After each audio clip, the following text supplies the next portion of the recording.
মাদ্রাসা দারুস সুন্নাহ আল ইসলামিয়ায় সবক প্রদান অনুষ্ঠান সম্পন্ন। বিস্তারিত দেখুন আবু ইউসুফ মিশুর প্রতিবেদনে।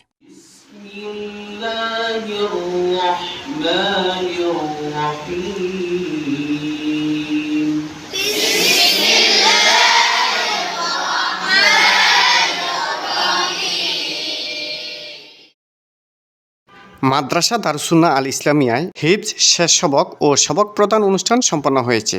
17 মে রবিবার মাদ্রাসা প্রাঙ্গণে এই অনুষ্ঠান অনুষ্ঠিত হয়। অনুষ্ঠানে প্রধান অতিথি হিসেবে উপস্থিত ছিলেন তফসিরুল কুরআন বাংলাদেশের মহাসচিব মাওলানা নুরুল আফসার। বিশেষ অতিথি হিসেবে উপস্থিত ছিলেন আল জামিয়া আল ইসলামিয়া পুটিয়া চট্টগ্রামের সিনিয়র শিক্ষক হযরত মাওলানা কারি আব্দুর রহমান। অনুষ্ঠান সভাপতিত্ব করেন মাদ্রাসা দারুস সুন্নাহ আল ইসলামিয়ার প্রতিষ্ঠাতা পরিচালক হাফেজ মাওলানা মিজানুর রহমান। অনুষ্ঠানে বক্তারা উপস্থিত ছাত্র, শিক্ষক, শিক্ষার্থী ও শিক্ষার্থীদের অভিভাবকদের উদ্দেশ্যে তাদের গুরুত্বপূর্ণ মতামত তুলে ধরেন। এই মাদ্রাসাকে অনেক এতটুকু দূরে নিয়ে এসেছেন এবং অনেক ছাত্র শেষ করে এই মাদ্রাসা থেকে শেষ করছেন।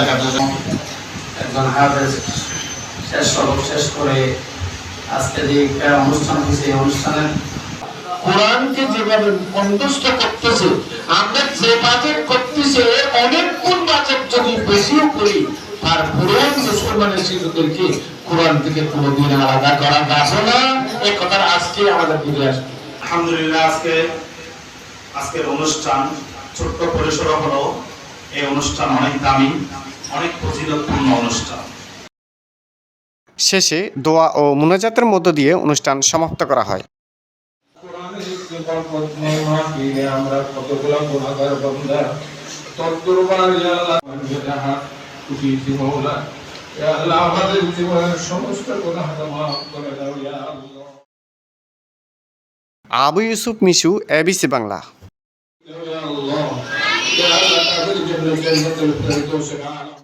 এতক্ষণ আমাদের সাথে থাকার জন্য ধন্যবাদ।